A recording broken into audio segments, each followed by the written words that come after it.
Okay, welcome back to Talking Apes. We're here with Josh Ferguson of Lumberjack Mechanical, also known as the Plaid Man.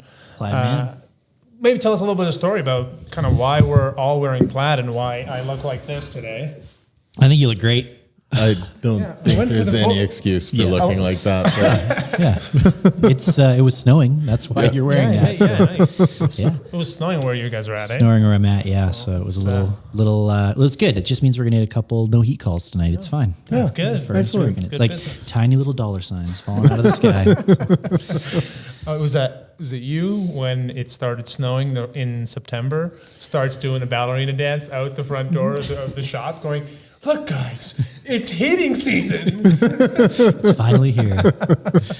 Yeah. Oh, so did you see the cartwheel and happy dance? No, I haven't seen it yet. I gotta show you this. This is from our wedding. Who dared you to do it? Somebody dared you to do a cartwheel. Oh yeah, at his wedding. Full Indian garb. Okay, yeah. And does like Dubai does like 3 cartwheels right across the dance floor. There may have been some upskirt. A lot of upskirt. I hope so. That's what I paid for. Welcome to Talking Apes, Josh. Well, for those who don't know you yet, well, maybe you can kind of give us a little bit of a lowdown of how you got here and how we're all wearing plaid. I was born at a young age. I'm a Leo. I like long walks on the beach. That cuts the pleasantries right out of it. Family of mechanical people. So older brother's master electrician. My dad worked for an electrical. My grandpa was an electrical engineer. And that's why I became a plumber. So just a family of wire pullers. Family of wire pullers, right? So no, family was always hands-on, always, did our own work, always kind of any renos needed to happen, any little things, always just family made it happen. So I played music for a long time. When I wasn't playing music, I was always working with my hands. So whether it be contracting, plumbing, heating, boilers, that's how I kind of got into it.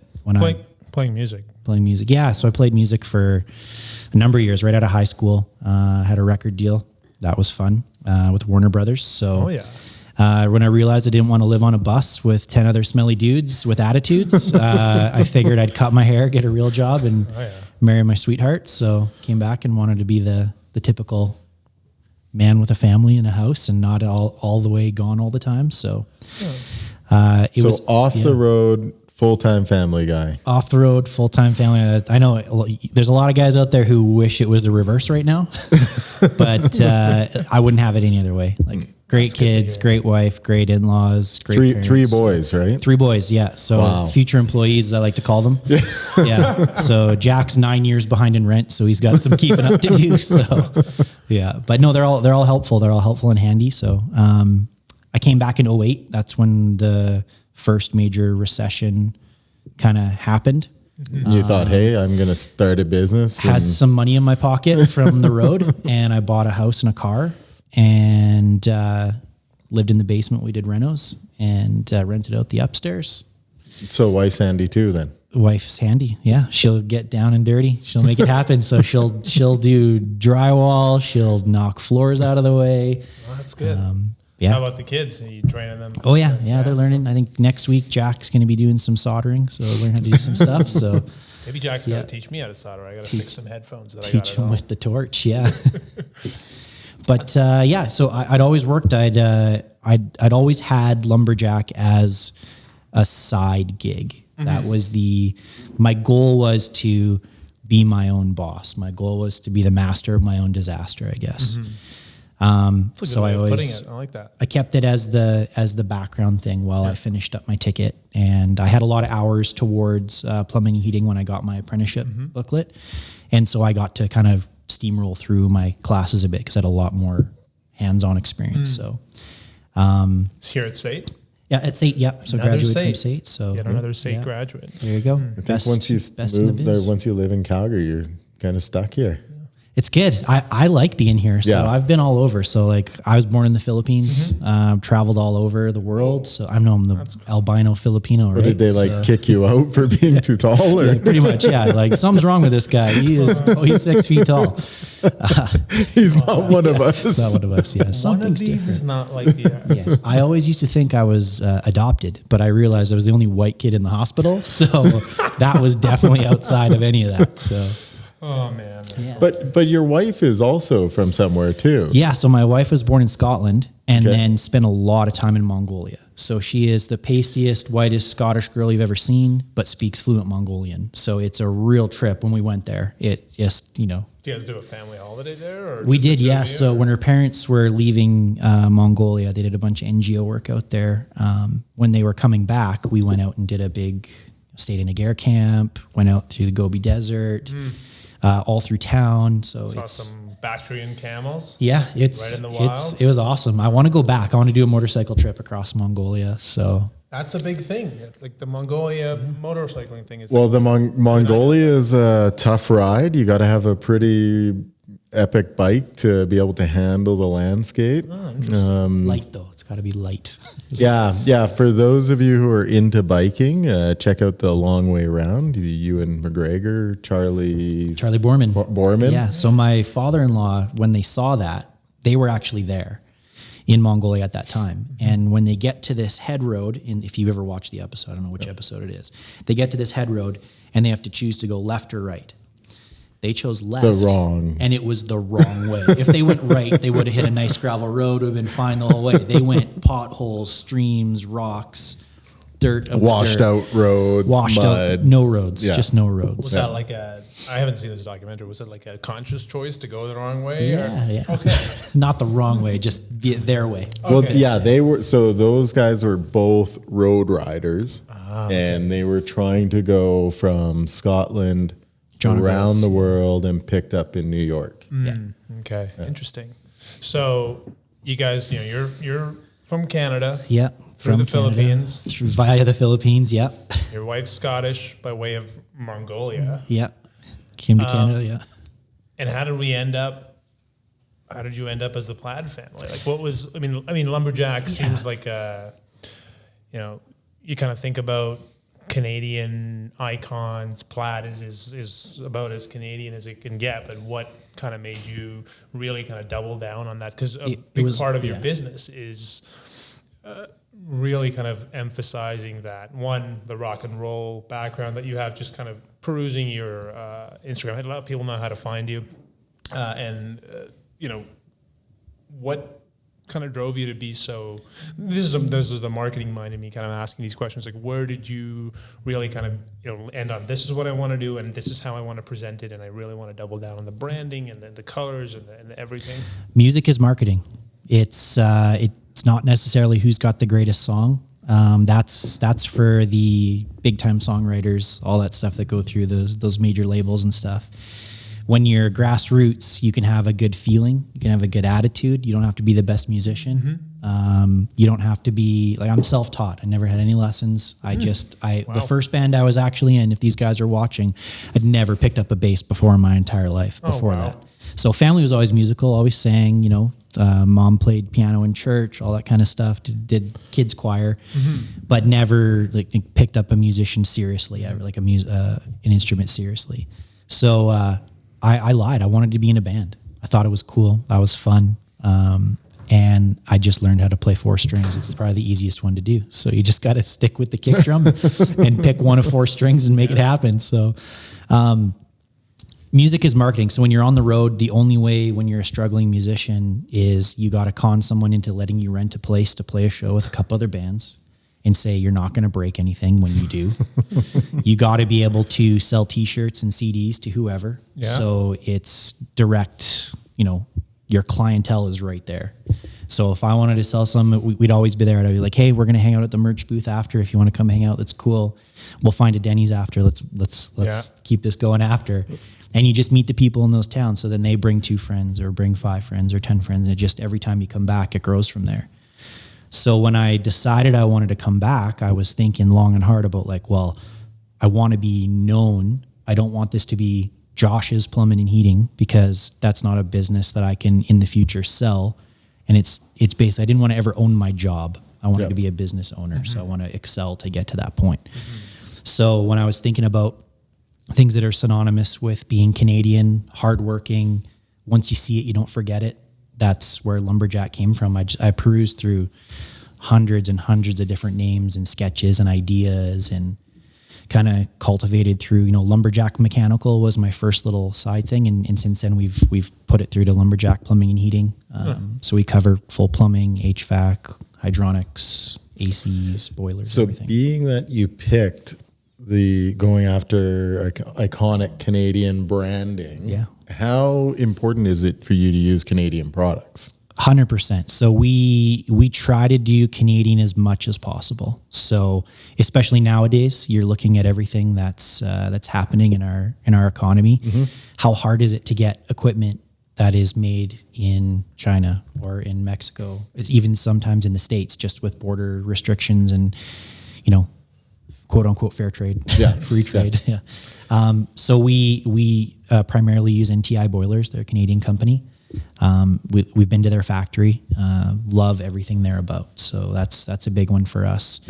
All of our reps are local as well too. So that's a big relationship with us too. So if they have a product, we're always asking, hey, where is it made? What are the engineers like?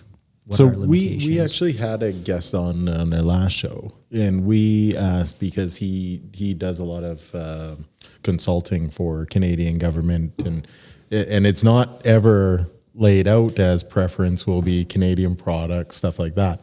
And one of his things was that possibly it was because Canadian products might cost more. Now, do you ever get approached by an end user about, this is more expensive, like your bill's more expensive? And do you reply by, well, it is, but we're actually supporting Canadian? We are not the cheapest. We're not the most expensive, but we're fair. So when we're pricing things, obviously equipment is the bottom line. We know what our labor is generally going to be. When I walk into a project, I can see kind of the hours are tallying in my head, as if I was doing it. And I always add a little extra because I know some of the guys are a little slower, but they're all detail oriented, which is good. We do get questions on it all the time. Like, hey, why is this quote cheaper? And I never ask for a competitor's quote. I never ask for it. I say, listen, if you want to block out the name of the company and you want to block out the price, I'll just look at what their quote says, and I'll let you know exactly where their price point stands. And I'll let you know exactly where my price point stands because of our labor, our training, how long we've been doing this for, why other companies call us to fix their problems as well too, and why other manufacturers are giving out our name to go fix issues with other contractors in the city or just outside. So we do say, listen, we are promoting Canadian companies. We are promoting as much as we can within our little bubble of Western Canada, Eastern Canada, that we want to make sure that we're sourcing locally and that we're supporting a local economy. It goes right from end user all the way to the manufacturer. So do you think, and this is a question I've been probably asking more and more lately, especially with the COVID kind of, now that we're starting to get above it, do you think that customers will pay extra to use Canadian product? And roughly what would be a percentage that would be tolerant? I think it's 50-50 for clients wanting to pay more or not. So a client will always want a better deal. As a consumer of other products myself, I'm always looking for a deal, but it has to be value-based deal, not just bottom dollar. If you always buy the cheapest thing, you're going to be doing more maintenance. If you're going to always buy, we know how that goes. So I think people are open to the idea of sourcing Canadian, but I don't think it's 100% going to be their deciding factor on whether they choose to or not. Do you think that maybe government could play a role in that? Oh, huge. Yeah. If government was giving incentives, BC's got great incentives to convert to gas. And Ontario does too. If the Alberta government were willing to put back in some of the incentives for furnace replacements like we had before, one thing they haven't really ever dove into is boilers, which are the most efficient product you can have. Heating water is way more efficient than a gas-fired furnace, right? So we know that it's going to be one of those situations where our local and federal governments have to play a big role in stimulating this economy, because if you want people to further the economy, they're going to have to spend some money. And we're not here to take everyone's cold hard cash, but we're here to help them get that efficiency down to lower their bills. So they can have something that's reliable for the future, not just, well, I might tighten that belt for one more year on this old furnace, but little do they know that furnace is maximum 60% efficient. So 40% of the money they're spending on gas is going right through the chimney. Yeah. So, well, and it's also like, it's not just the 40% on combustion efficiency that we're losing. It's the general operating with the different gas valves and like electrical consumption. Obviously, huge. with a boiler, like the Venturi technology has improved substantially in the last 5 years, which has given us better turn down ratios. So now instead of just having an on off, now we're on in the first stage and nice and light, and it just keeps you nice and calm. Yeah. All of our new ECM pumps, so not every single pump is running 120 volts. You got your old furnace blower motors that are 120 volts. You're spending about $800+ a year on electricity alone.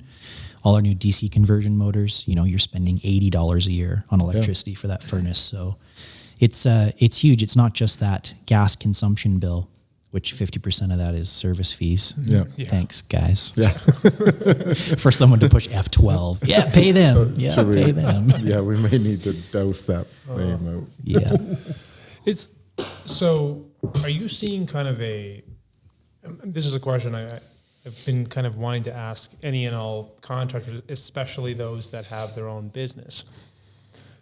With the rise of the internet, information, YouTube, blogs, vlogs, all this stuff, you're also seeing, and I'm definitely guilty of it. I'm not a tradesperson. I don't have a super handy background, and everything that I have now has been learned in the last 3 to 5 years. He shops at IKEA. I do shop at IKEA. IKEA's awesome. Don't talk shit. IKEA's great. I'm good with IKEA. IKEA's hot, man. You just got to know what you want to buy. It's selective. You can't go. You don't want to walk into your house and be like, "Whoa, you're on aisle 7." Yeah. But you definitely can throw a few pieces in there, and it's okay. So he gets it. It's like IKEA's got some select stuff. We were at IKEA the other day. By the way, IKEA, shout out. Thanks for the glasses. Yeah. But I mean, and with that whole DIY craze, with the advent of YouTube being one of the biggest educators, I would definitely say that for myself, I've learned so much about so many different things on YouTube. I learned how to do our flooring on YouTube. I mean, I didn't do a 100% job. I maybe did an 80% job. But are you seeing that as kind of a detractor to one, business as a contractor? And two, are you seeing that as a detractor perhaps for the industry as a whole? Because as people and the consumers, I'll qualify you as a customer and them as consumers. Do you see consumers dictating and creating more demand, ultimately being a detriment to the industry? Because then you have big box retailers like Home Depot, Lowe's, anybody, Rona, anybody and everybody starting to put out product that maybe shouldn't be installed by a homeowner. There's a lot of that. I think the biggest thing we always come back to is the customer is not always right, but the customer always has the right to ask the question. Mm-hmm. It's our job to help educate. So our training, our background, our schooling, we go through 4 years of rigorous training, whether it's on the tools, in the classroom. We do a year's worth of class in 3 months, and it's days and nights. I had a kid. I had one kid while we were going through my final year of school, and it was heavy. It was, changing diapers, going back, reading through gas code book. And the introduction of the internet has made it really easy for these products to make it to market, but it's not necessarily the market is going to be receptive of that product. So there has to be strict testing. There has to be a lot of that. We get questions all the time, especially with tankless. We're in a very interesting market here in Calgary and surrounding area where our groundwater temperature is very cold. So our gallons per minute that we can use off those tanklesses with the size of exchangers and a lot of the California standpoints doesn't really translate a lot. So we've only got 2 or 3 units that we can actually use that are going to work for a normal size house where we get a lot of customers like, hey, I bought this from big box store A. Can you install it? It's like, well, first, if we didn't buy the product, we can't warranty it because we don't have any recourse to go back with our reps and our distributors and our supply houses. So it's just an education with the client where I appreciate them wanting, I welcome them to come and ask the questions because it keeps me on my toes. It keeps me up on what other people are trying to sell and why they're trying to sell it. But it can lead to some interesting discussions when it comes to, engineers and stuff like that as well too, where this might not necessarily be their engineering field, but they like to take case studies and listen. And where the internet does us good is, like we said, we can get that product more visible. Yeah. But what it does is some guy in Connecticut might have an issue with this particular furnace brand and he puts a review online and then nobody likes that product anymore because he was either installed incorrectly, because 90% of the issues we have with new high efficient appliances is incorrect installation, improper setup. That's why you got to take those courses. That's why you got to learn the ins and outs of all of it.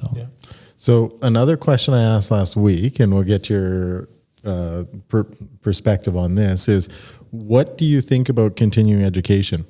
I love it. I try to get as much classes as possible. But do you think it should be a mandatory thing in order to keep your ticket current and valid? I know we've had these conversations before because you're multi-trade generational and you've, the same ticket that your dad went through is the same ticket that the guys are getting today. Yeah. But it's completely different. Our codes are different. What we're learning is different, but he can still work on everything that we can work on, even though he's maybe never seen a high efficient appliance before. Yep. So I think continuing education is good. I don't know where we start and stop it, but I even think it, to some respects, residential and commercial trade should be separated. I think there should be a separate trade for hydronics and boilers specifically. Water quality, all of that. Water quality and treatment. This is people's livelihoods. These are people's houses. This is their life that you're dealing with. This is... Well, as an entrepreneur, would you not take a course that was a continuing education course on business? Yeah. Right. Yeah. How to sell, how to, maybe make profit. Right. So you're not just going out as the lowest quote and getting that and then realizing 3 years later you're bankrupt. And it doesn't take 3 years. I've seen those guys come in and out real quick, Yeah. But I guess why I say that is, like, you have a shop, you have vans, you have tools, you educate your staff. Like, you can't compete with a guy with a truck and a toolbox. Not on price specifically off the cuff, but we can definitely compete when it comes to quality. And are we going to be there in 5 years? 100%. Yeah. Are they? It might be 5 weeks till they're gone. And that's why I say, like, I don't think everybody opens up a business thinking like, oh, this is going to be easy. I just got to be the low price. And then they figure it out along the way. I don't know if they ever do. But I think if they were taught, and I think if your ticket was on the line, it was like, okay, I've got this wide range of courses I could take. One of them is how to survive as a business owner, right? It would definitely be helpful because a lot of the things you do, first 5 years of business, it takes, a lot of people say it takes 5 years to turn a profit. It takes 5 years to be able to pay yourself. It definitely has its ups and downs when you go through all that stuff. You can see where money comes in, where money comes out. One wrong decision can last 4 years. Yep. You take a lease on the wrong type of vehicle, that's following you through the end of the lease. You take a wrong lease on a commercial space, that follows you whether the market's good or not. Like, we have a giant shop right now and the market is not good, but we have a lot of great clients that are keeping those lights on. So we appreciate it. Yeah. Well, again, kind of on that topic, like you said, you don't know if someone's going to be here today, gone tomorrow. I think maybe this is worth broaching the topic. And I know this is something, maybe we can start off with the lead up to this incident. I've known you from, Lumberjack Plumbing before we worked together at a distribution firm. What made you make that transition? And I'll get to kind of where we're going after this. So what made you kind of make that transition, step away from the tools? And I like the way Jeff puts it. It's like trading your tools for a laptop. Yeah. Right? Yeah. Tools. So it was funny. I was definitely overworked. Not necessarily felt like I was underpaid, but maybe I undervalued myself.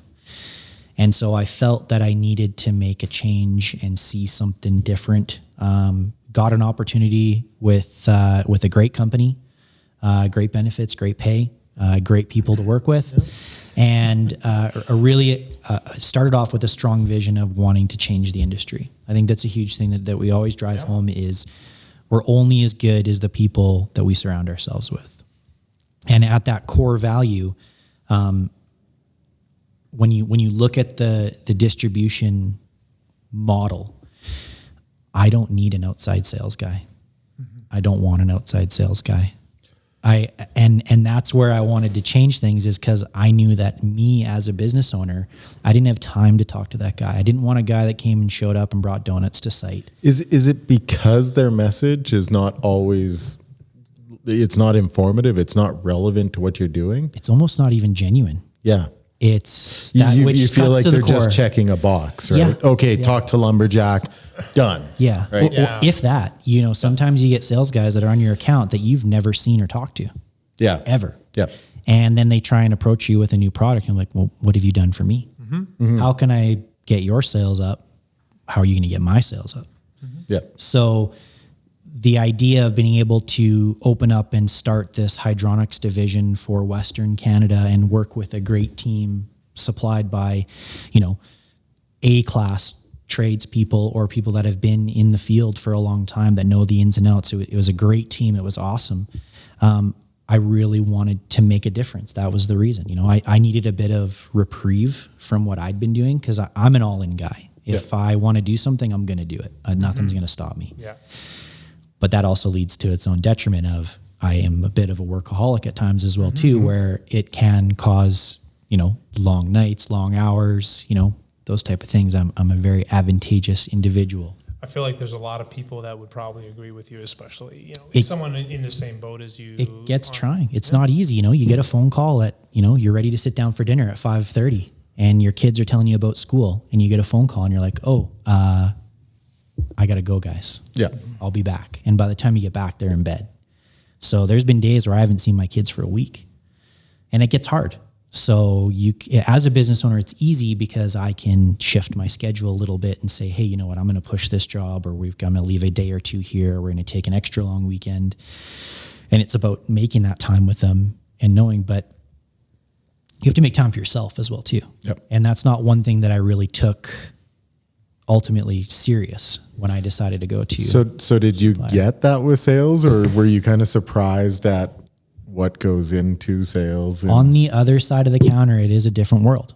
So I see for sure the challenges that they're faced with, because it's super easy for me to call up supplier A and want to order something and them say, yep, and get that package either delivered to a site or pick it up myself and get to site and realize I've been shortchanged a bunch of stuff that they didn't tell me. Maybe they didn't know because it was in stock when we made the order, but it's not in stock when they pulled it. Yeah.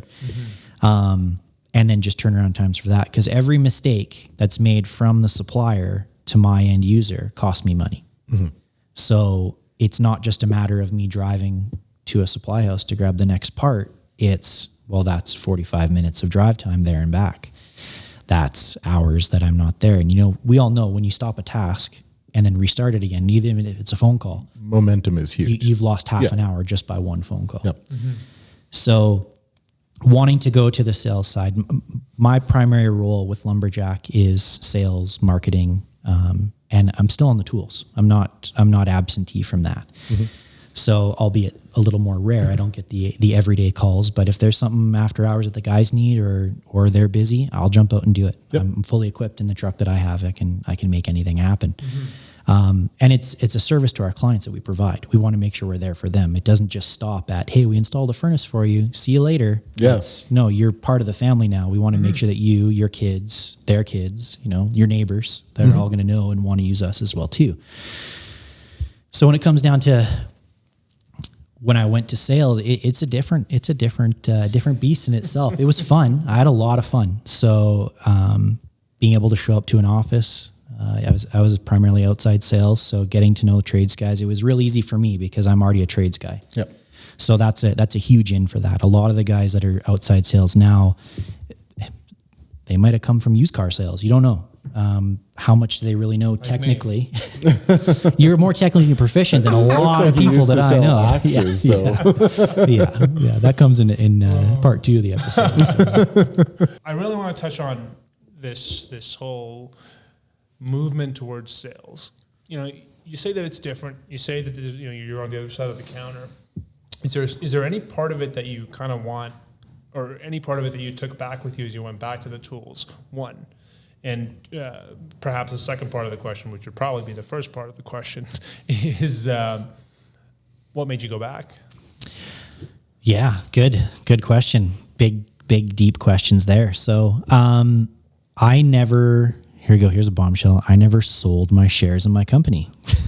I was still an owner of my company while I left and explored my other opportunity. Exclusive on Talking Apes. Dun, dun, dun. Yeah.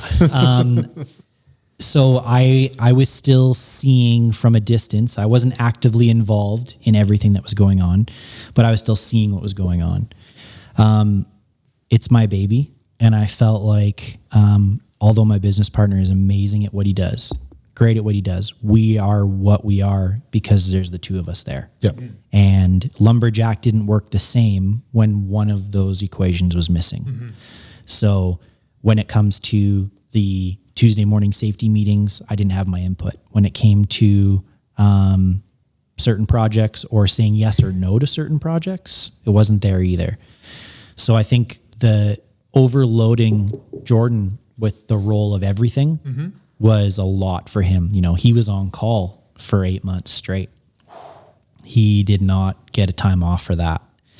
And that was selfish of me as well too. Cause I'm Mr. Sales now, that's not my job. I just, I didn't collect a paycheck while I was gone, but I did still have stake in the company. Mm-hmm. So it's just, what I took back from that was definitely more preparation. I did more research on products of what I wanted because I saw on the other side of dealing with reps and dealing with manufacturers of why there's a larger stock of certain product.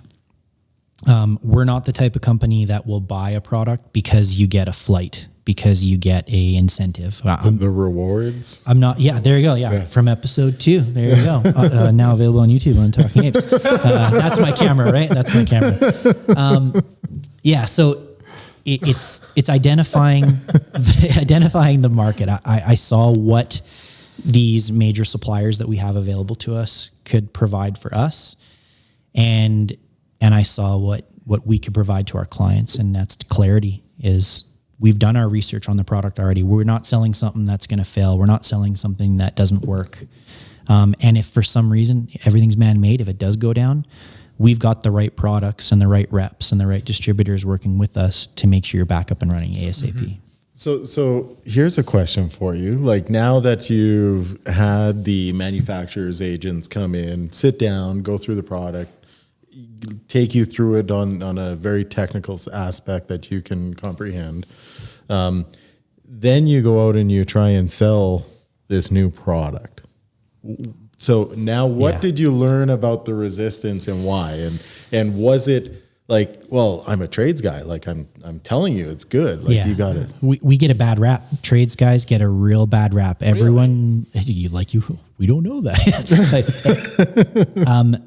Whether it's internet, whether it's HGTV, there's always horror stories. That comes down to integrity. If it's a good person or a bad person running that business or performing that technical aspect of your install or service, it comes down to trust with the client. Mm-hmm. So there's lots of different steps when you go to selling, but that new product is harder to sell because it's untested. But this is selling to other tradespeople. So as an outside sales, it's hard because if they're trying something new, that's a risk.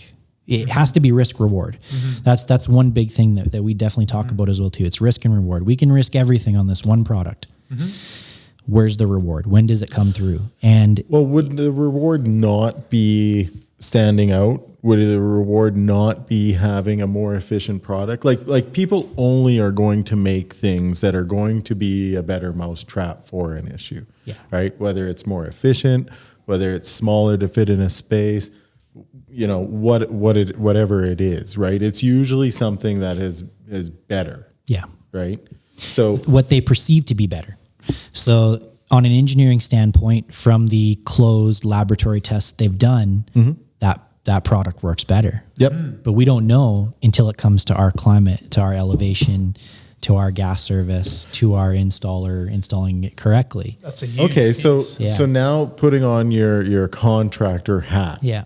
Now you have a ambitious sales guy. He's very technical. You've got a long-standing relationship. You trust this person. Yeah. He comes out with a new product, right? What would you like to see the manufacturer, what data would you need to see that would give you more comfort in installing a new product that was less than 6 months on the market? I always talk to the sales rep about what's the real world testing look like. I always ask every conversation, any updates on product A? Have you heard anything? What's the common things you're hearing right now? Is it setup error? Or is it actually there's a part that we need to get in and contact our clients? Because with what we do is we do a complimentary 1-year walkthrough, any install that we do. And what I do is we catalog all of our model and serial numbers. So when we get up to that 11-month mark, I've got a notification in my calendar, and I call back the supplier and say, hey, here's a model serial number of this product. Are there any recalls that we didn't get notified by? Yep. Is there any product enhancements? Is there any revisions or changes that you've made that I need to notify my client about, so they can be confident in this product still? So when I go back through, I can show up for this 1-year complimentary. Usually it's just a visual walkthrough, because in 1 year, unless it's a real bad product or you've done something really wrong, it's still going to be purring along.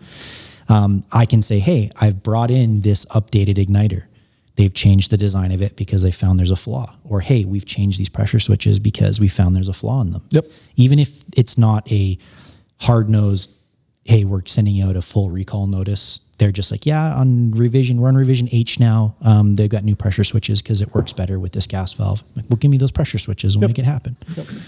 So what I need is I want to know about the real world experience of it. So I'm great knowing the engineering facts. I'm great at reading the spec sheets and the submittal sheets. But that only goes so far. I want to know, hey, you've been developing this boiler. You've come to market with this boiler, and I know that you've had it in your factory. We'll use NTI as a example here.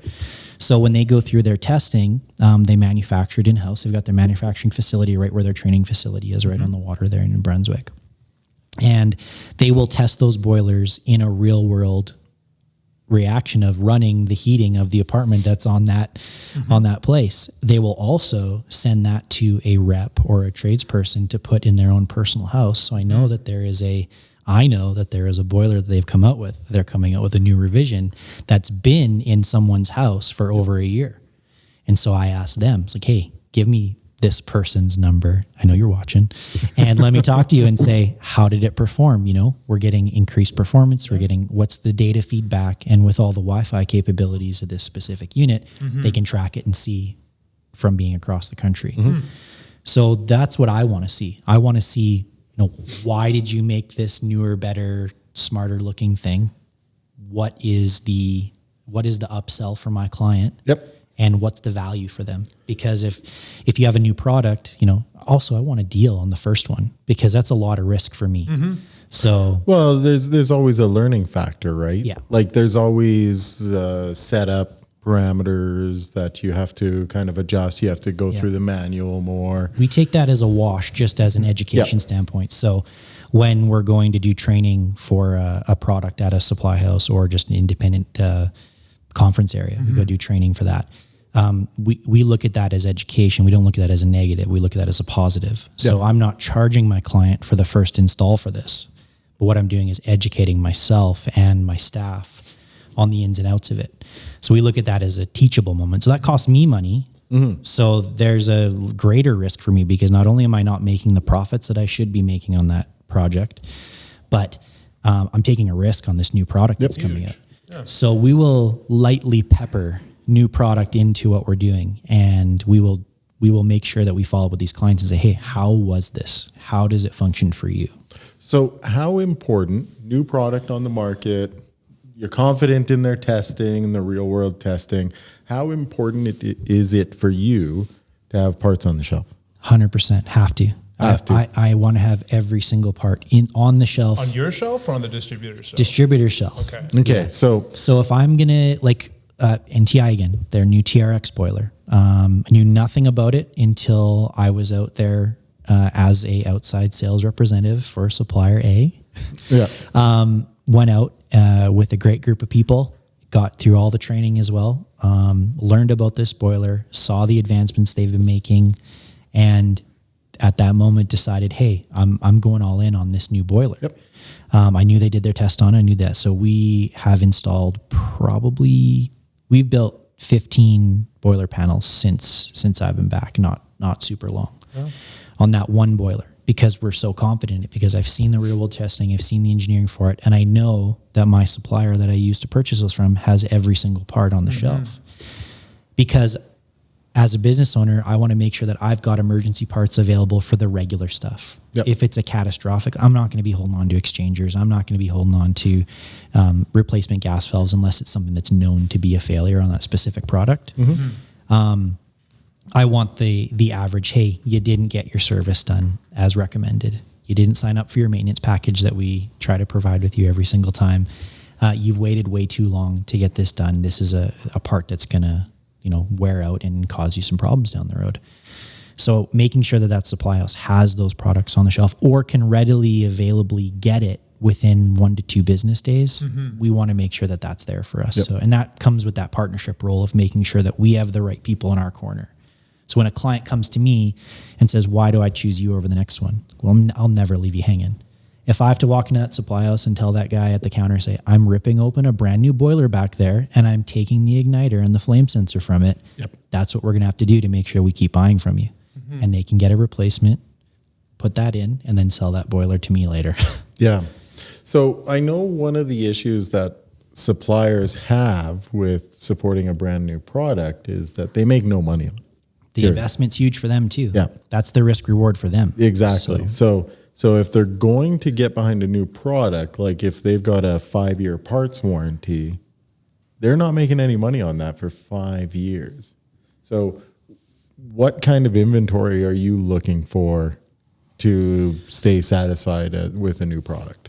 Yeah, it's tough because, it would have to be on a graduating scale depending on how many they're selling. Because obviously if that product's out there, there's a possibility that something's going to fail.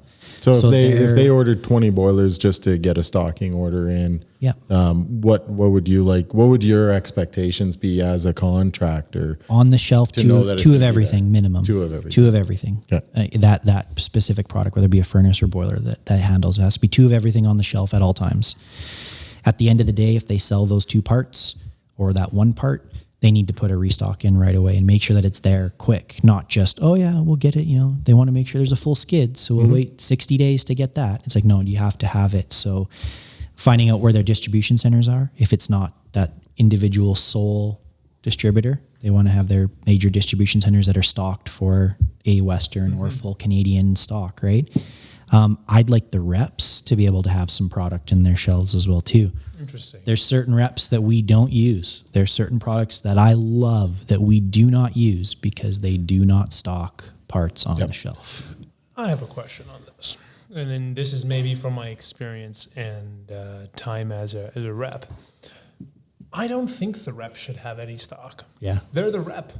They're there to sell, and I agree that a lot of reps have kind of evolved to being more than reps. I know that the agency I worked for had warehouses in pretty much every single city they operated in. They carried a slew of parts, a slew of replacements, and sometimes inventory. Yeah, right. Not just parts. Like they would have inventory, and this is where I think maybe lack of partnership with a distributor may necessitate the fact that you need to have stock on your shelf because nobody else is carrying it. Yeah, if the supplier or distributor has a stocking order of that product, I want them to have that on the shelf. Yep. If you as a rep are trying to get a stocking order and it's a non-stock item, a non-stock line, then I want you to have some parts for it, because that's where you're trying to get that traction in the market, where if no distributor, because of their national or international agreements, are going to stock that, but they'll allow you to sell it,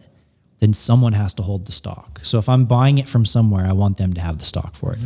So do you think the supplier who doesn't carry parts should be able to buy the boiler for the same price as somebody who does? Oh, absolutely not. No, you have to be able to back that 100%. Yeah. So I don't stock every part for every item that we sell, but I know that the products that we sell, we can get those parts next day or day after. So then that's the follow-up. If you have a manufacturer, and there are some manufacturers that are overnight. Yeah. Like you phone at 5 o'clock and it's still there by 3 o'clock the next day. We all know version 1 Navian. We were all there at those 12 o'clock phone calls saying, please help. And a new unit will be on the road tomorrow morning. I honestly think that's why Navian dominates tankless water heaters today. Yeah. Pump the market. Service. They were not reliant on their distributors.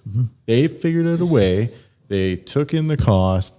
They fucking nailed getting that support out there. Well, and look at all the distributors that are trying to sell that product now because everybody wants it. Yep. I've got today, Jordan was probably there right now, replacing a diverting valve for a Navian NCB. Good job, Jordan. 180A.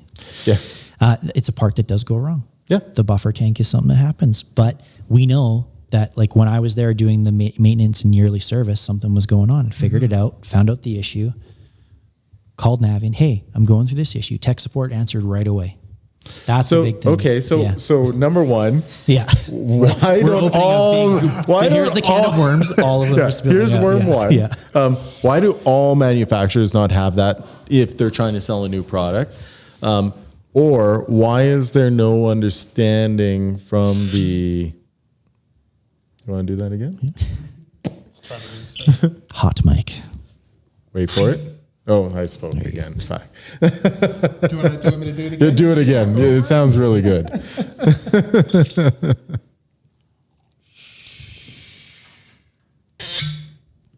we go. Okay. Anyway, so you've got great manufacturers that have products that are mechanical. They're going to break down. At some point they will. They enter into partnerships with wholesales that they may not need to carry that same, let's get a part out overnight, right? So they're reliant on it.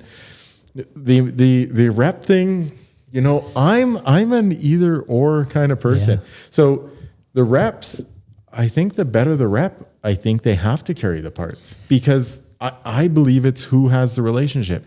You're telling me that you don't care about having an outside salesperson because most of them don't have a relationship with you. Why is that? Yeah. Maybe this is no. Just wait. Yeah. But then you've got reps who are out there that are very good that the wholesale almost doesn't come to you because the rep is coming and seeing you, right? And they're just kind of like, well, we'll just ride his coattails, right?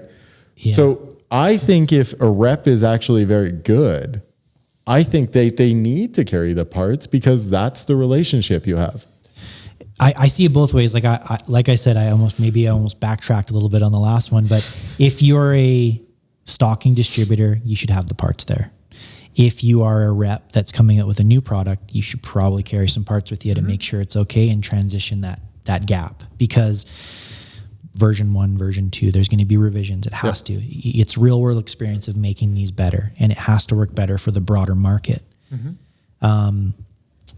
Yeah, it's a tough one because I said I don't need an outside sales guy. Listen, I love an expense account. Take me for lunch anytime when I'm free. But if that's all you're good for, that's not what we're all good for. We want to make sure that there's a value add to it. Yeah. So time is money. Monday to Friday from 8 till 4 is my regular business hours. That's go time. That's my time to make sure my guys are good, that my clients are good, that my quotes are getting done, that I'm relaying back to my suppliers of what I need and what they need from me and what I need from them. making this symbiotic relationship all work. Sales guys, hey, take me out for a drink after work, because that's business time for you, but that's also downtime for me. I want to get that relationship. Well, wait a minute there. Yeah. I think that the contractor has changed. They have, right? Huge, we've got Josh, right? We got Lumberjack Plumbing. Yeah. We got 3 little lumberjacks at home, waiting for dad to come home.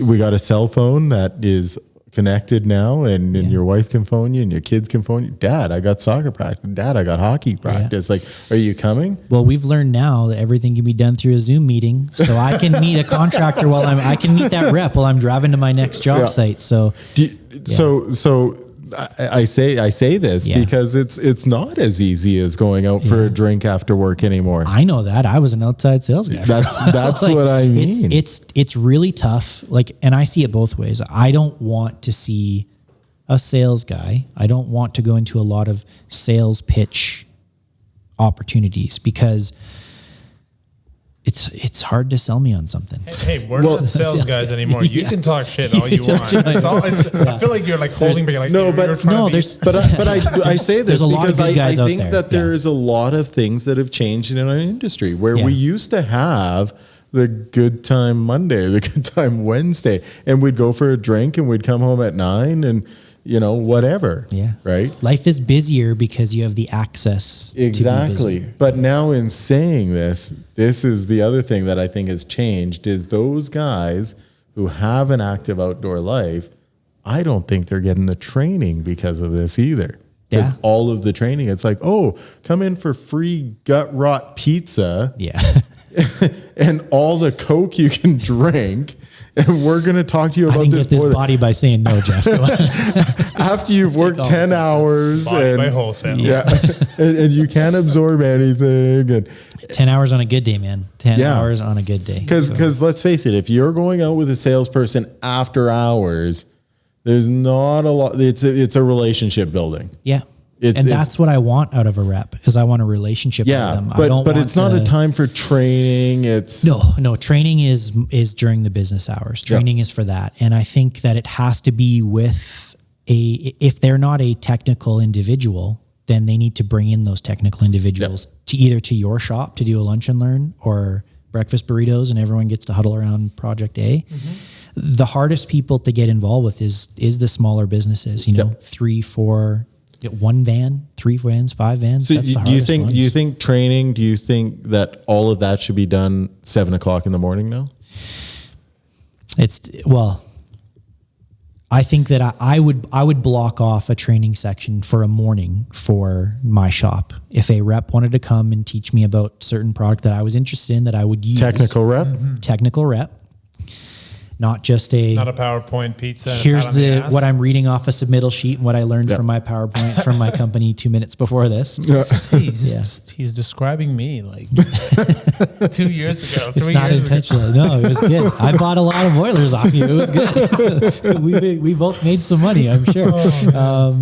But it's one of those things where it has to work for you. Every business is different. It can't be carte blanche for everybody. It's not a this isn't Diners Club of America. We can't just pick item A and only get item A. You kind of want the whole thing. And if there are different products that rep is trying to sell, cross-brand, cross-manufacturer, that might relate to you, that's fine. Let's do it. Send me some information on it first so I can read up on it. I don't need to get lambasted about, this has a 10-to-1 turn-down ratio compared to this competitor's only got an 8-to-1 turn-down ratio. It's like, let's talk about the meat and potatoes of it all. Like, where does it work in with my budgets? Where does it work in with the prices that I've worked with? Because price isn't just dictated by me. It's dictated by my clients, it's dictated by my builders, it's dictated by my competition as well too. So, you just said the B word. Yeah. Do we have time to go into builders? Let's go. Because this is actually where I was kind of going with. Yes, builders few and far between right now. Well, this is kind of where I was going with my question. Do you have to buy them drinks, or do they buy you drinks? At some point, it's going to come out of my pocket. Yeah, we might have to talk about etiquette of who picks up the tab on one show. Oh man, I could talk about that forever. Yeah. But I mean, this kind of goes back to talking about builders. Goes back to my question about kind of why you had jumped out of the business. Yeah. And maybe this is a sensitive topic. Maybe this isn't. We've seen a lot of different organizations. I mean, one of the big ones was Concept Electric here in Calgary, 8-figure, maybe 9-figure company go under because of either a general or a builder or a developer saying, I don't want to pay this, right? Or I can't pay this. There's a lot of companies that are still going through that haven't made that known. I have people that owe me money right now as well too. They know who they are.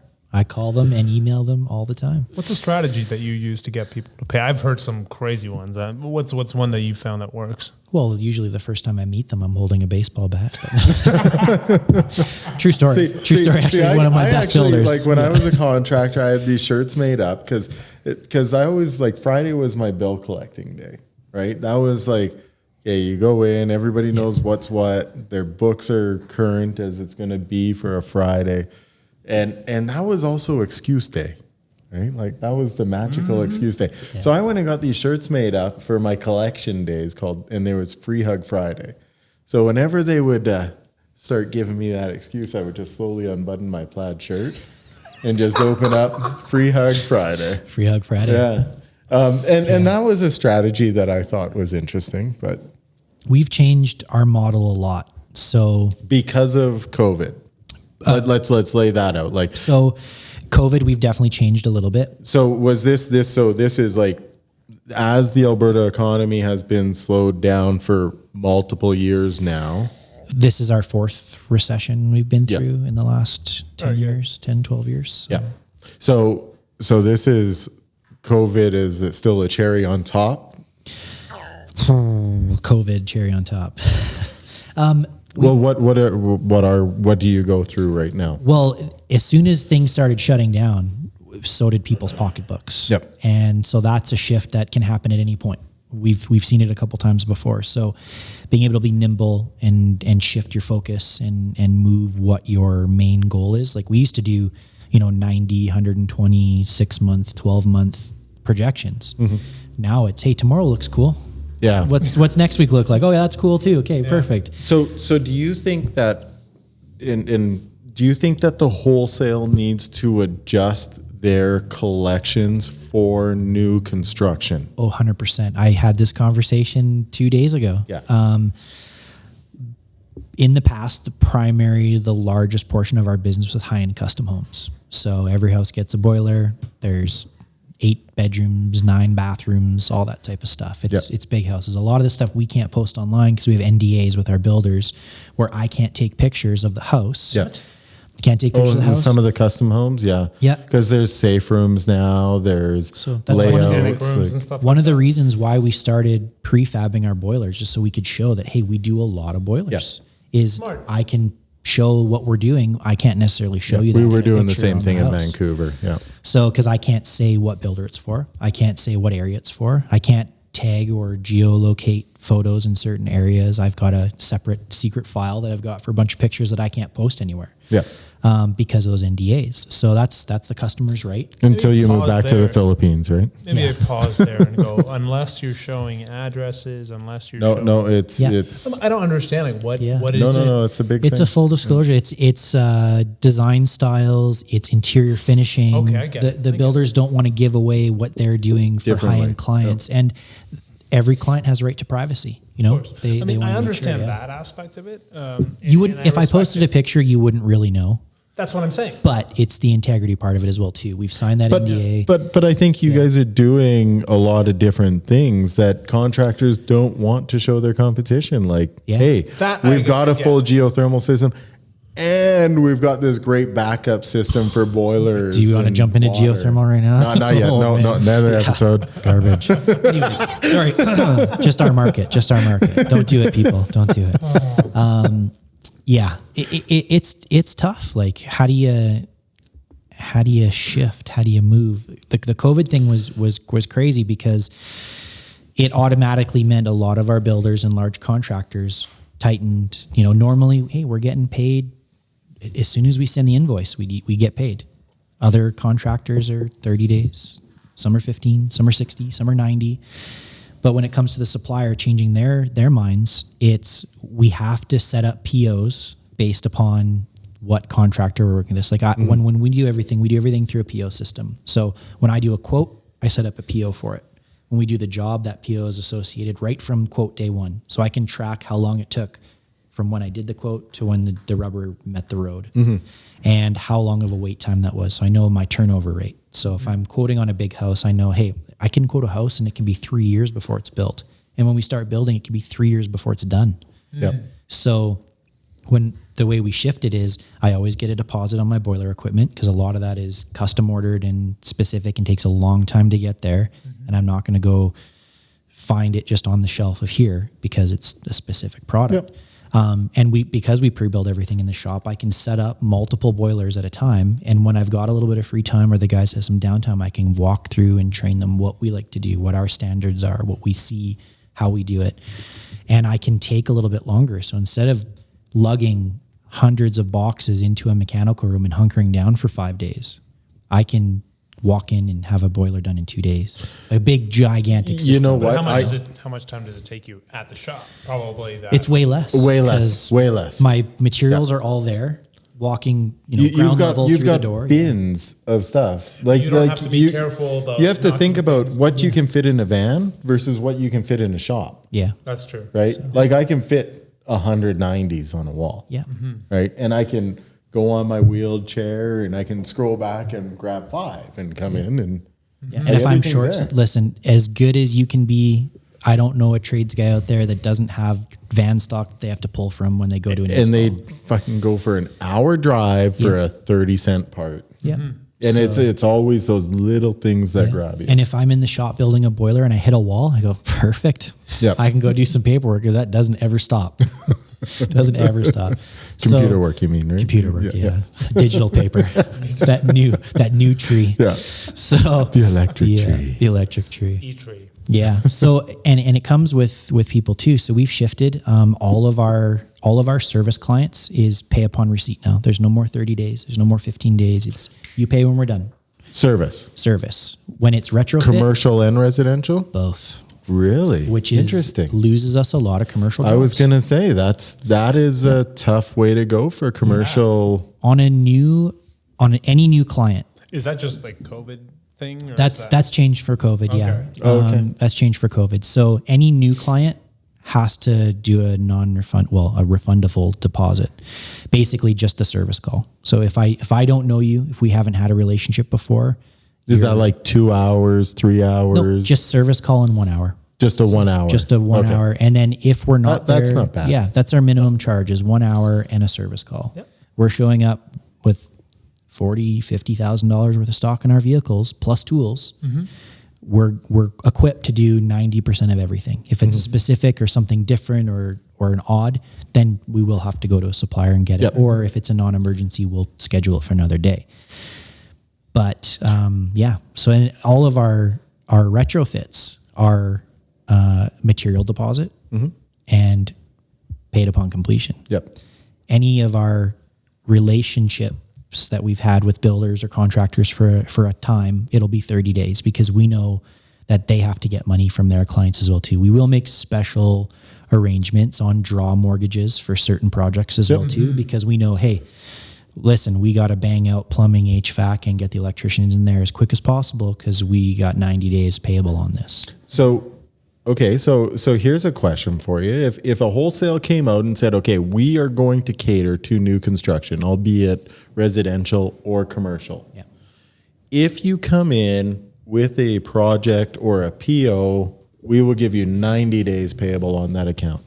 Do you think that wholesale would then surge and take over new construction? They would skyrocket because it's all money in, money out. And do you think it's 90 days or do you think it's 60 days? Or do you think it's like, hey, we've got a floating timeline? I think it's 90. And honestly, to look at it, I would pay a small premium to have. Listen, don't do this to me. But I would pay a small premium on parts if I knew I had a little bit longer to pay for it on certain projects. Yeah, because that gives everyone a little bit of breathing room. Mm-hmm. That's not mortgage money that's going to pay the supplier. I think that allows I think that allows contractors with good relationships that have progressively increased their business. Yeah. I think it actually allows them to increase at a faster rate because of that relationship. When we first started, we did not have a credit account with any supplier. I didn't want one. You know what? It's funny. I started out with credit accounts and I friggin' hated it. Yeah. And why? Well, because it was you phone in with an order and we got it all in stock, and then they get it, and then your guy's driving back 3 times because they didn't have it. Yeah. And so you've paid for the entire order, but they're short. No, but is that a credit issue, or is no? The thing is that you put it on the account, and then the guys don't double check it, right? Because they're not. It's real hard. Tracking. It was all about tracking. For me, the credit account was great because they had a PO that was assigned to an address, and so I could do P&L reports like quick, and doing it that way, I made sure I had all the product. It was bang on because they were counting it. They had to double check it at the counter, right? Yeah. And I love Visa points a lot. I love Visa points, but that comes to another thing as well too. Those Visa points come at a cost. Yes. So when we first started, we used just a credit card. Aeroplan, thank you for sending me on all the vacations I've ever done. Yeah, I love my microwave. Yeah. I got an iPad because of it. Thank you, Aeroplan. And the pencil. And the pencil, free pencil. So we didn't want a credit account. When we started to increase our business and we were getting into these custom homes and doing longer pay periods, I couldn't pay 18 to 28% interest. Yeah. That I don't make that on some projects. You don't make that profit. Yeah. So we had to get a credit account in order to do that. And when you're spending more money than you make all year every month at the supplier, and then you're doubling that, and then you're tripling that, it gets real scary. You're like, oh, hey, I spent my house this month at the suppliers. And if those people don't pay you, where's your, what recourse do I have to go back on them? I can put a lien on a property. That doesn't mean that person has to pay it still. It just means they can't sell it. Yeah. So I have a client that has an $815 bill. They're a very reputable business in Alberta. They supply libations to a lot of people. They've owed me $815 or $16 for $815 for basically my bank account balance over a year and a half. And it's should we we're looking for sponsors right now. Sponsors, this is the time. This is the time. But I'm not marking that as bad debt. I'm not taking that as a hit on me. I'm waiting to get paid from them. But that's the COVID. It is the COVID now. It wasn't the COVID, 11 when months you did ago the job. when I did the job. Oh, okay. So it's just, hey, a little bit of trouble this month. We'll get you paid next month. And, we're nice guys. We'll make sure you're squared away. It's okay. We'll come and do more service. There you go. Oh, well, we paid that invoice, but we're going to have to wait on this one. Okay, well, and it just gets to a, he said, she said game, and then it turns into this and that. So it's tough. Another thing we do now is, bring up those points is if you use a credit card to pay, we're charging you the surcharge for that credit card. The 2.9 or 2.7 to 3.5% because they charge you 2.7 plus 30 cents per transaction. It usually equals out to about 3.5%. That is interesting because I always saw that as a cost of doing business. Right? If we put that in our pricing, I can upcharge everything 3.5%, but we're already fair with our pricing. Yeah. And if they want to send an e-transfer, perfect. Yeah. If they want to give us a check, that's great. If it bounces, you literally know where you live. But if it's the difference of getting paid in a check or a Visa, I'll take the Visa all day long. Because it's going in your account, right? Yeah. Oh, getting paid? Yeah. Oh, okay. If it's the difference of mail in the invoice versus getting a Visa. Listen, on a $180 bill, 3.5% is nothing. On an $18,000 bill, 3.5% is everything. Yeah. So it's almost right now with COVID. Listen, money's got to come in right away. We want to make sure that the bills are paid, that our suppliers are paid on time, that our staff are paid on time. They've got families. They might be saving a little bit of money because of childcare, but they also could have that other significant other that's not working because of COVID as well too. Yep. So we need to make sure that their bills are getting paid as well. Yeah. So it's a tough standpoint of where do you go and how far do we make it work. So far, we haven't really had too much complaint. A lot of people are open to paying for it if they don't have the expendable cash right away, or they'll make alternative options. Like our machines are good. We've transitioned everything to digital, so we're no contact. We wear a mask in every house, gloves in every house, sanitizing tools after every job. Okay, so what cost did you incur more than 3% on PPE? So PPE, because we've got like respirator N95 masks that do have replaceable cartridges, we don't have to have single-use masks that are thrown away.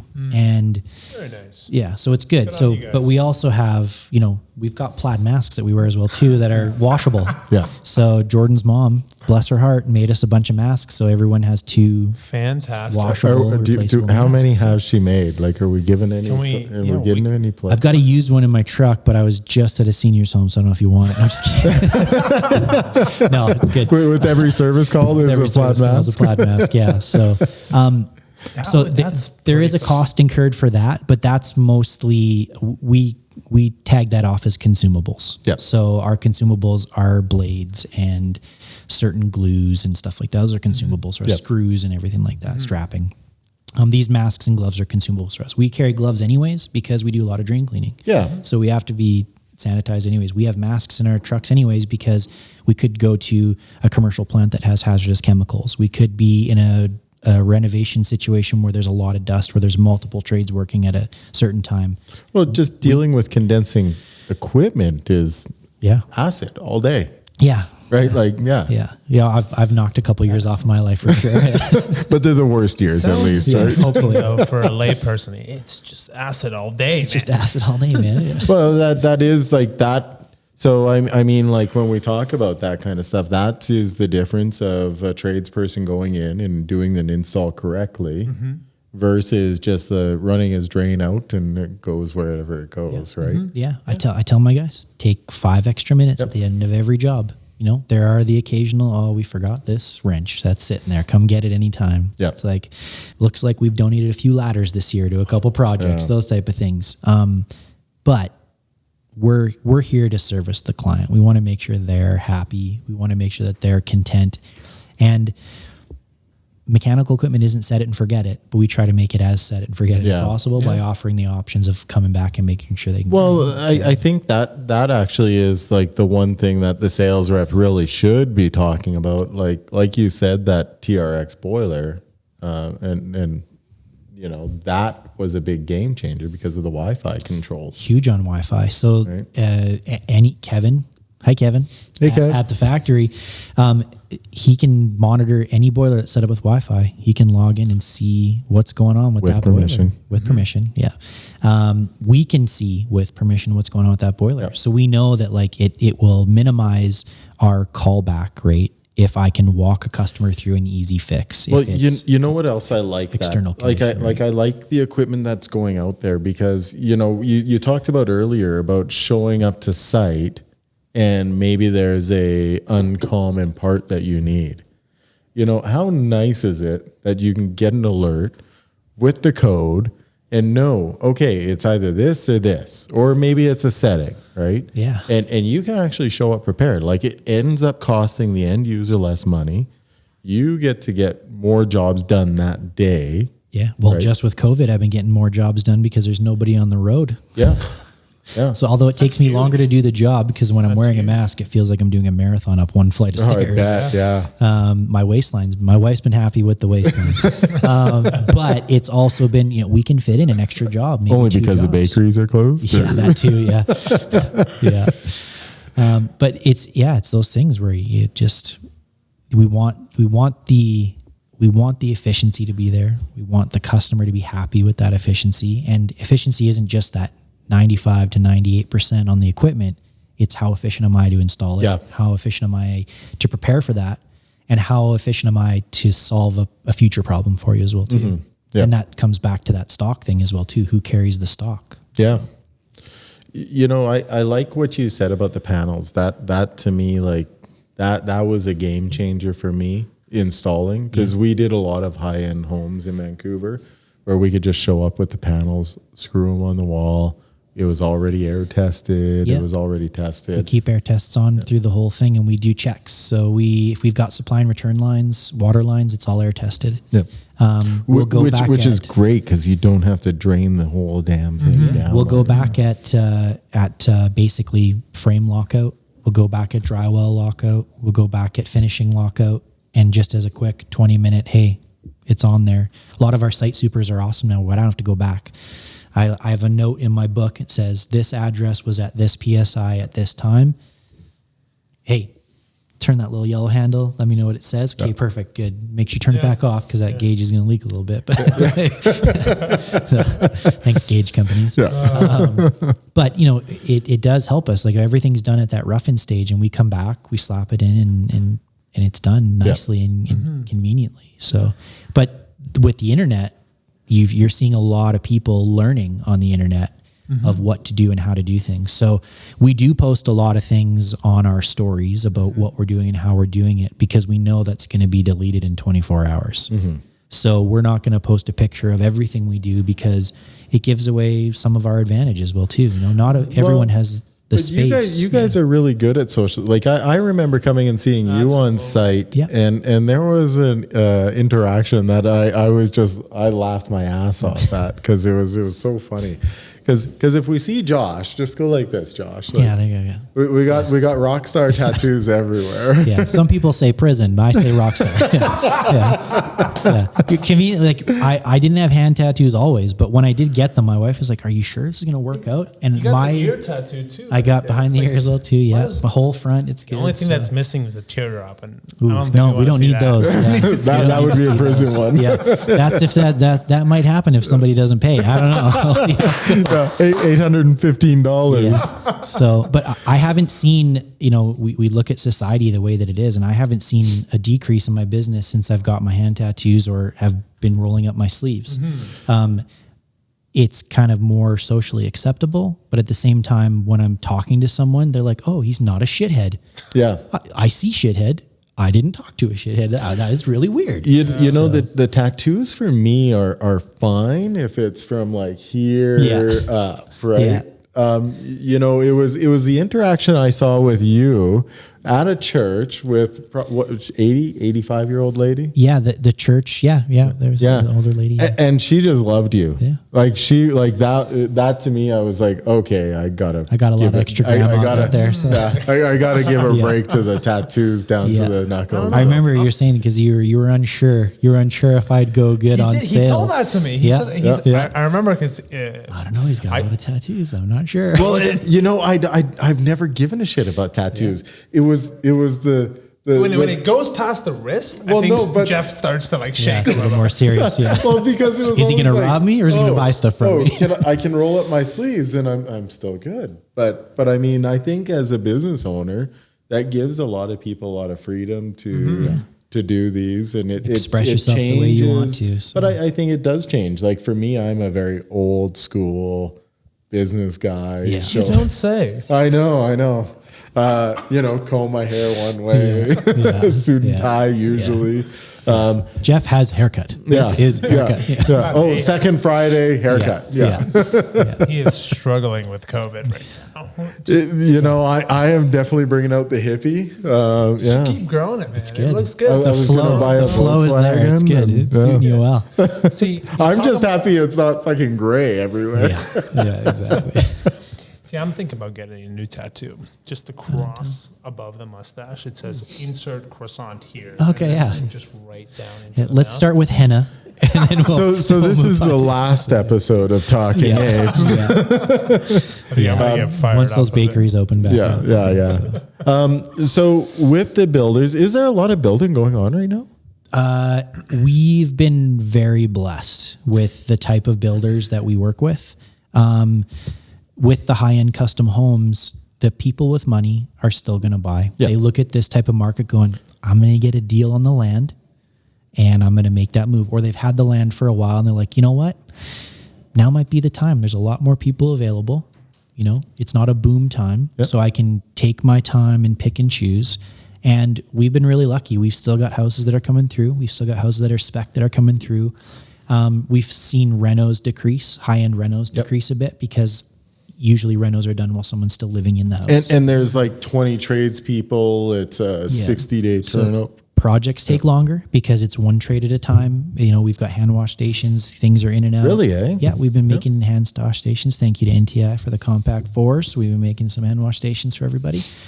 But it's one of those things where, you know, I don't like to use the terminology new normal because I don't see this sticking around the way that it is. There's no way. If you look at the reports that the CDC released yesterday saying that COVID actually, it's not confirmed yet. Fact check me, please. There you go. This is going to it can't be transitioned to a lot of surfaces like they said before.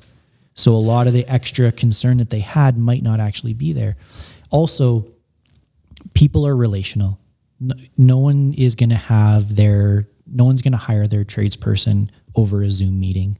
I don't see that happening in the future. I agree. I look at it as if you want to come into my house and do my work, you're going to have to talk to me about it. You and I are very similar in the way we approach sales. Is very relationship based. Like I love the relationship. Yeah. I thrive on the relationship. I am a chatty Cathy all day long. I will ramble and forget what I was talking about the first time because I'm invested in that conversation. We snowballed into the next thing and the next thing. Well, and like I say, I've seen you with your customers, like it's next level. Like they know about your kids at home, and I treat every customer like they are a part of the family. Yeah. If I'm going to have a summer barbecue with my brothers and cousins, that's the same conversation I'm going to have with my clients. It's open, it's honest.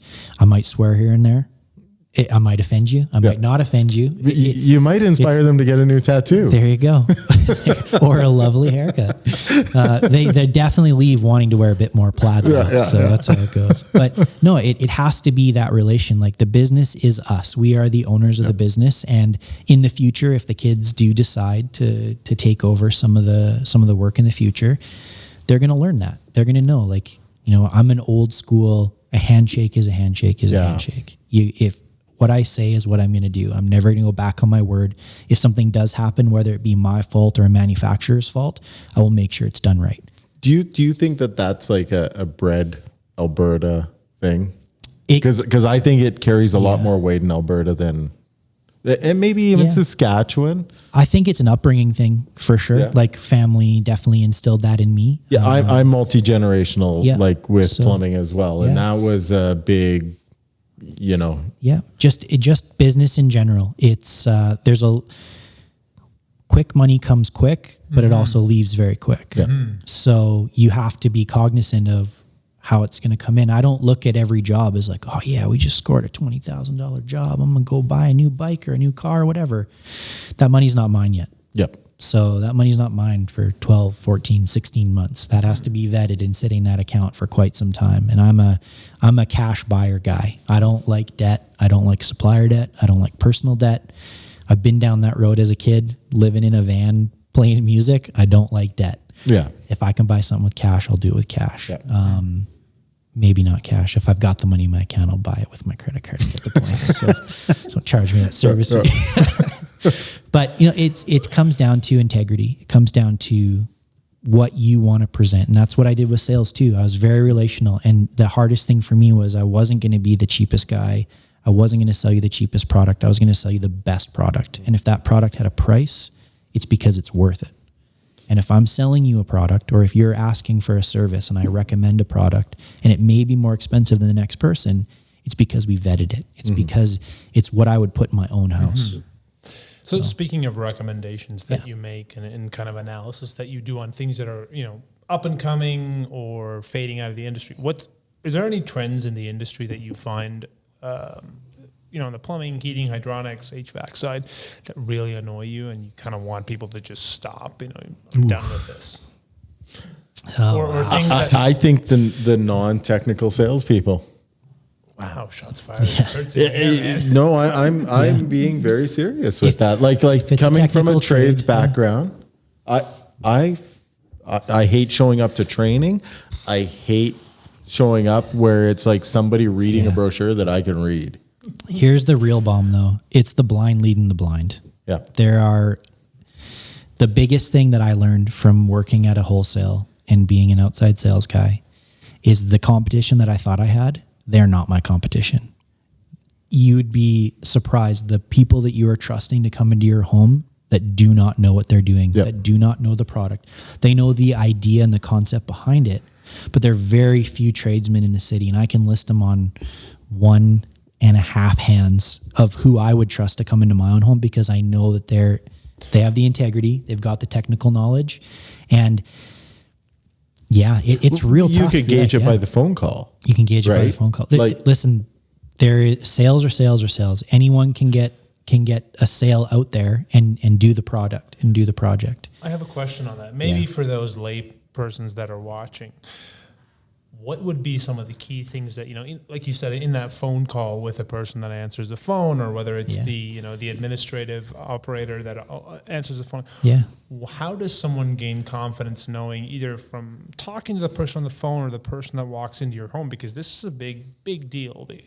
I know a lot of firms that send guys into homes and sell and are really good at sales, and they get compensated on sales as opposed to work that they do. Yep. And I know that that's a growing trend in the industry, is to compensate your especially if you're a service plumber, or specifically a on-call plumber. You get a commission on your upsell, basically. Exactly, right? And I mean, I've had multiple technicians that have called me, bragging about a product that I repped that they sold that was, $10,000 that they sold to a senior citizen, because when I know that they could have maybe sold a $1,000 piece of equipment and gotten away with it. Yeah, predatory. It's a real predatory. Yeah. There's companies that will go in there and they are trained on sales rather than their technical prowess. Mm-hmm. So they have to go into that appointment, no matter what the appointment is, if it's an install, if it's a service call, and they have to come up with 3 options that are high dollar value options, even if they're not required for that client, because they want the future business there. Mm-hmm. We're open. We've got a promotion that goes on. We do it once a year. It's called the Know Before It Blows. And it's not season specific. It's not COVID specific. It's just, we randomly pull it out of a hat and go, hey, middle of May this year, we're doing the Know Before It Blows promo. And it's a cost where we go in, we check every single mechanical equipment, tap, faucet, drain, hose bib, everything, fireplace, whatever it may be. We check it all, detailed report, give the customer some DIY tips that they can do themselves, and what they can expect the lifespan of what they have and what it would cost to replace it at this specific time. And that promotion is, we do it at a cost once a year. So you book in, we basically do 2 weeks worth of bookings. People love it. People get it. Regularly, they cost $400 or $500 to go through an entire house to get everything done. We sell for $129. Well, I think that is important, because you talked about tankless water heaters earlier. One of the big things is our water quality. Oh yeah, water quality. If nobody wants to pay for water quality. If you can go and see a faucet that's plugged up because of hard water. Yeah. Just look at the calcium deposits on their nice glass door. Yeah, exactly. Yeah. You know that it's happening inside your equipment. Yep. Right? Whether inside it's an your open water loop distribution boiler system, whether it's a hot water tank, whether it's a tankless water heater, anything. Yeah. If you go in there and you see that, you know that you've got to do a flush on the system. Yeah. And that'll lead to other issues down the road, maybe, Well, I mean, it's also life expectancy. I bought this to take over for my hot water tank. It's going to give me unlimited amount of hot water for 5 years. Yeah. If you do no service to it. If you do no service to it. So what could a homeowner who maybe isn't the most either mechanically inclined or technically inclined, the questions that we don't get asked. Yeah, like what pointed questions could they ask that could put someone on the spot? The customer needs to do their research on the company. They need to make sure that they hold a valid business license, that the technicians and owners of the business do have specific tickets. I have my tickets, my little card ticket sitting at my desk. I've got pictures of them in my wallet that I can show people at any time. They need to make sure that they do some research online as well too, but take your research online with a grain of salt, because you're always going to get a nasty client that's going to leave an awesome review, a 2-star review. And look at that. There's a lot of, So when we work together, I always told everybody it's the rule of 5, right? And the rule of 5 was 5 happy customers, 5 unhappy customers. The 5 happy customers will not really write you a review because you met their expectations. Yeah. Unless you did something that was like over and above what their expectation was.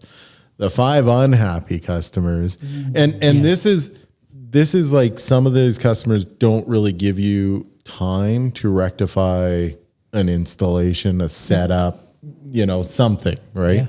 Yeah. And they're quick to jump on there, leave a nasty review, and then not retract it. Yep. Right.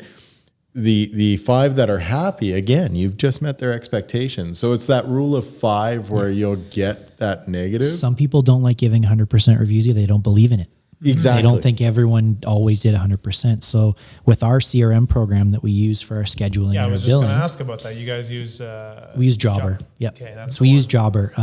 It does almost everything we want, and we're in touch with our reps. I had a conversation with them on the way over here of what I'd like to see and some changes, and if they get enough feedback, they'll implement it. Mm-hmm. So with our system, every time that we send a bill, it sends a little questionnaire. Were you satisfied? 1 to 10, what do you like? And so whether we get a 10 review or a 1 review, I post every single one on our Instagram. And if you go on our Instagram at Lumberjack Plumbing, then you can see there's a headline there, and it shows every single review that we get. Now, when I get that review, I follow it up with an email and say, thank you so much for your review. If you'd like to leave a comment on Google or Facebook, it does let other people know what we're about. Mm-hmm. And that's the hardest one, is that second review. Mm-hmm. Is because you can get them to fill out that one. We get maybe 2 out of every 10 people will write that review out of Jobber. Mm-hmm. And then we'll have 1 out of every 10 write a Google review for that as well too. Yep. So when you type in Lumberjack Plumbing on Google, you'll see 5-star rating on Home Stars. You'll see a 5-star rating. So with that being said, too, do you think that companies that don't subscribe to these kind of services, the pay-to-play services? That's what I look at it as. I think it's a really relevant thing that if you don't do those extra steps, should people use them? I got a good gripe with those pay-to-play services too, because they can set up a profile in your business without your wanting to, like Yelp. Yes. What I just said before, a couple other companies. There's a couple companies that they have profiles on your business. Yeah. Is this your business? You claim this business. You're not a paid business for that. But people can write reviews on anything they want, but you don't have the control to say, hey, this is the actual instance of this client. Like we have a review that's out there somewhere that is actually not even for our business. Yeah. It is for another business that we did work for. Mm-hmm. And they put a post on our page and gave us a bad review because of it. Yeah. So there's that third, but I've got no recourse to go in, and I can go through the claims and say, hey, this is not true, but no one ever deletes it unless you start paying for that service. Yeah. Mm-hmm. So it's a pay to play. There is validity in some of these. Do you have that on your website? I'm just going to hit the leave feedback. Keep going. The feedback? Yeah. Feedback on their actual physical website. What I found is our traffic on our website is not as much as our social media platforms. Interesting. So because that is one thing that everybody who starts a business says, hey, we got to get a website. We got to get all this thing going. That's the thing. GoDaddy and Wix and WordPress, all these companies have made it really easy to make your business look really professional. There's a lot of companies that make graphics for vehicles and stuff as well too. So when we had one van that was wrapped in plaid, we would get phone calls. I see your vans everywhere. And I didn't have the heart to tell anybody, we've only got one van. We only have one van. But I'm really busy. Yes. Yeah, but we're really busy. Yeah. So when we got more and more and more, they just, they see it, they know it, they hear it. But it's really, you can go on any site and get a business card made and a good quality business card and get it made. Now that's a positive, but it's also a negative because you can have a one-man show that can look just as professional as you, but not carry the same warranties or professionalism, or maybe not even the same technical prowess. And I'm a free market guy. I believe, I don't look at it as competition. I look at it as camaraderie. And I know that there's more than enough business to go around, unless there's a business that's actively poaching my clients or my work, or actively bad-mouthing. We don't bad-mouth anybody. Bad-mouthing, I think, it makes me look worse than it makes anyone else. Exactly. Look worse. And so if I see somebody bad-mouthing someone else, I'm like, well, what are they saying about me? Yep. That's what I think about first. So I don't want to be the one that goes, well, look out for this company because of this. Yeah. I'll talk about products. I'll be like, don't buy this furnace because it'll take you 45 minutes to change an igniter. Yes. Or they burnt down 2 houses last year and nobody knows about it. Yeah. Yeah. So it's one of those things where it's we need to know where to draw that line, I guess. So what do you do to market yourself? Like what is the big thing? Like I know we do marketing for companies. But what has been something that's been successful that has got you natural attention? Like social media Social media is huge. Yeah. Social media is social media is almost like a friend's recommendation now. Mm-hmm. So if someone right in the comments section, you can be like, I've used these guys. They're great. Yeah. And we see in different like online profiles and Facebook pages and groups where someone is looking for help and there'll be 5 companies listed that you should go talk to. If one of our clients messages and says, hey, check out Lumberjack Plumbing and Heating. They did my furnace. It was awesome. Hey, they cleaned out my drains. It was great. That's huge for us. That's a recommendation. That's a pat on the back. That's a summer barbecue. Hey, Daryl, you should really take a look at these guys. They do a great job. But it also has its negatives because anyone can jump in there and you get those handymen or the guys that don't have a business license. Yes. That maybe are not ticketed, that are doing this work and not getting permits pulled and not doing, proper stuff. WCB. They don't it's funny. Right? Like I've always said, whoever sells the gas appliance should have to be the permit issuer. Yeah. Right. Well, and that goes with a lot of companies out there as well too, is we might get beat out on pricing because they're sending a sub out to go do that work where you're getting flat rate for this. And that's why we stay away from track homes. When you're looking at building a new home, 100%. We don't go into a multifaceted community where there's builder A that's building 3 models of homes and they do 150 of those a year. There's a market for that. That's what it is. But we don't do that because I want the business to succeed. I want our sticker that's on that mechanical room to be the only company that gets called. I would love to have a builder come on to the show and ask some pretty pointed questions because I've worked for manufacturers and I know the product that I sold was way better than what they were putting in. I mean, like way better. They don't care. And I could sit there and show a spec sheet, show the resources available, show the support behind the flooring product. and the granite looks way better than the boiler in the basement. I'm glad you said that because what I always found was that it was people that could sell the looks of the cupboards or the granite countertops, but had no freaking clue. And actually, in most show homes, the mechanic room is locked. Yeah. Right. And that is like the heart of your house. Yeah. If you can see that framing in the basement, that's straight and true and plumb. If you can see the care and detail that they put into doing the water lines and the drainage, as a sales guy, but what about just the installation and the efficiency of equipment? Like I think that if our salespeople could educate the end user, whether this was a manufacturer putting a video together, whether it was a builder saying, you know what, we're going to train our salespeople on this. Yeah. Like that would get rid of the stigma of the row housing. It comes down to the training of the client as well too, because they're moving in, they want space for them, future kids, animals. Maybe they don't want kids. Maybe they just want a nice condo with a couple animals and a yard that they can go, zero like a 3-car garage for their motorbikes. Yeah. If only we could wish. But it comes down to the consumer. It comes down to a price point. And if you've got the consumer that only wants to pay $375,000 for a house, well, you're only going to get $375,000. But do you think it's a disservice from the builder to not give an option? I almost think it needs to be a Chinese food menu. I think, numbers. Yeah. Right? I think it has to come to. Here's your 8 columns. Yeah. Right. Do you want? There are builders that do that. Do you want really efficient lights? Yeah. Do you want a really efficient heating system? Yeah. Do you want air conditioning? Because we could do it now before we finish your basement. It comes down to the lowest common denominator. Is your productivity going to be excelled or decelled because you're giving so many options? Is your client retention and the saleability of them coming in to your show home and being able to say, I like this model, I want this lot sold. But the layout doesn't change. Yeah. It's not giving you options of, do you want 12-inch centers on your joists, or do you want 20?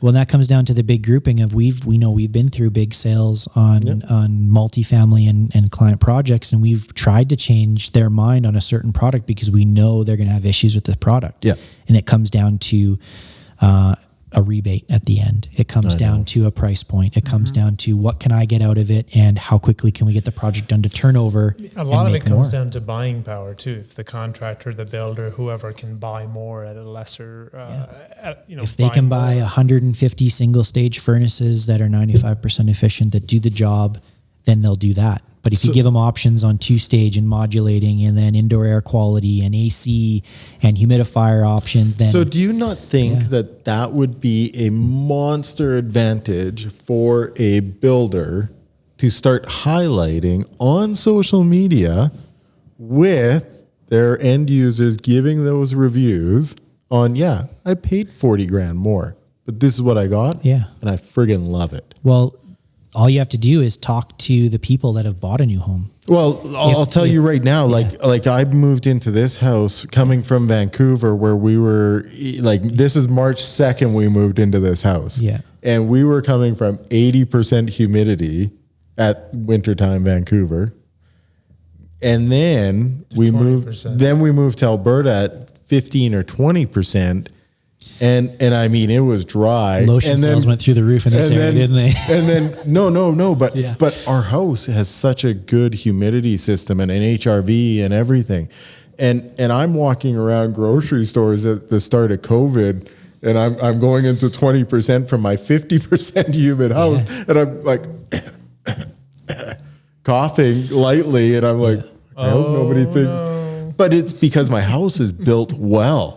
Yeah. Right. And it's got all those mechanical features that are important. How do we get a grading system? What third-party company do we need to say we're not just a friggin' spec house? It's not a home inspector. We'll blow the lid off that as well too. That's the interesting thing is that anyone, I can go out and be a home inspector. I know jack shit. You can spend 6 weeks doing an online course, and you can basically be the home inspector and not know what you're doing. You can take some pictures. You can go through the forms. There are, like I said, with the tradespeople that I trust in my house, there's a handful of home inspectors that I would trust in my home to look through. And I used one of them on my house that we went to last time. So it comes down to your trust in the person that is doing the job. Do they have the technical prowess? Are they relatable? And can they communicate that effectively to you? And I hope that we do that to people. And I hope that we do it for the future as well too. Like who I'm training to expand and do what I do. I hope the guys that I'm training can take this to heart and go, listen, I learned from someone who actually cared about it. Yep. When I go into a house, I don't care about the sale dollar at the bottom line. It's great. It's great to look at those numbers of like, hey, I made better profit on this one. Mm-hmm. But it comes down to making sure that the client is informed and they're happy and they go through it. But if you walk through the area and you start talking to your neighbors of, hey, what builder did you build with? What did you like about it? What didn't you like about it? 9 times out of 10, most people that bought and built a new home in a tract home area would say, I wasn't informed enough. Yep. The salespeople weren't informed enough. The trades that came through, we didn't know them. We don't know who they are. We didn't get a walk through to figure anything out. There's no stickers on my equipment. The site super was just dismissive about a couple drywall issues that were actually back from framing. And they'll just, they'll feather it out. It'll be fine. But then you find little things because your eye's not there. You're not a renovator. You're not a contractor. You don't see it. I used to skateboard as a kid. Still try to now that my kids are getting a little bit older. But like when I drive past 10 stairs with a nice rail, I'm like, ooh, that's nice. Yeah. As a trades guy, I drive by another van. I'm like, ooh, that is a nice van. When I go into people's houses, I go, wow, the person took quality and care into doing this reno, this build, or this addition. And you can see those things. But the layperson, the Joe Blow, doesn't know what they're looking at. They just see the picture on social media. They don't look at the close up there. Yeah. So it's tough. Like there's a place for it because you got to go price point. but there's also a place for being able to get those extra options. And if a builder did have that available, I think they'd excel. Yeah. And, I kind of am really enjoying this conversation, and I maybe want to kind of pivot a little bit and kind of stay along this idea of, quality and where we're going in educating kind of respect, end users. Yeah, educating and users with respect to time. Some end users don't want quality. Yeah. Some end users, I listen. Which is fine. It may be an investment property that heats water. Yep. That's all I want. Get out of my house. Yep. I want to find the cheapest person that'll go do that. I know there's those companies in town that hire that 17 or 18-year-old kid that doesn't have a ticket, that's installing a hot water tank to your house, and they've got the lowest advertised price. Well, guess what? That's a gas appliance in your house, and it's illegal to send a non-ticketed person into your house. You're actually, and you look at a lot of these larger companies that are doing blended rates on their commercial or residential big scale projects where they have one journeyman and 34 apprentices, where it's the 1-to-4 rule or 1-to-3 rule. For us, it's a 1-to-1 rule. We have one journeyman and one apprentice. And if we're going to hire somebody, if we're going to hire an apprentice, we better have a journeyman for that person to learn from specifically, and they can float. So it's So sorry, we're going to do a lot here. No, it is, but it's such a big thing. I guess, like, as we wrap up here, what is the one thing that you would like to see coming out of COVID? Because I think a lot of the businesses are going to be, they're shifting. They're definitely shifting. What would you like to see as somebody who works for builders, as somebody, with the wholesales? We talked about the billing thing. What would be the one thing that would propel Lumberjack into being a better company because of something that somebody does? So something that somebody else does with us, for us? Yeah, whether it's the wholesales getting more technical salespeople, whether it's the wholesales having a new construction program, whether it was the builders having options, non-filtered replies on social media, stuff like what's the one thing that you would love to see change as we come out of this? I don't think we can point it as one. I say let's rip the Band-Aid off and do it all. Okay. I think people are looking for change. I think the biggest thing through COVID, through all of this, is it's changing the face-to-face interactions and it's changing our daily business interactions. Absolutely. So I think the Alberta mentality has always been work, get paid. Yep. Work, get paid. I think the shift needs to happen is quality over quantity and making sure that you're satisfying that end user, making sure. Do you think social media alone, like you posting, guys do a great job of social media, by the way. I got to kind of put that in at Lumberjack, and I want to maybe before we kind of wrap up, I want to pause on social media and talk to you about something that's very specific to Lumberjack. Tell me about your guys' tagline hashtag. We put two hashtags on every single post. It's "You Mad Call Plaid." Because plaid is the buffalo plaid, the red buffalo plaid is the. It's not this. This is the logo of our business. I don't have to have my logo anywhere. If someone sees that red buffalo plaid, they know it's Lumberjack Plumbing and Heating. And I get people that come up all the time. If I'm going to a football game, when football games were still open, I'd go to a Stamps game. I'd be wearing a work sweater. Oh man, that's awesome! I see that everywhere.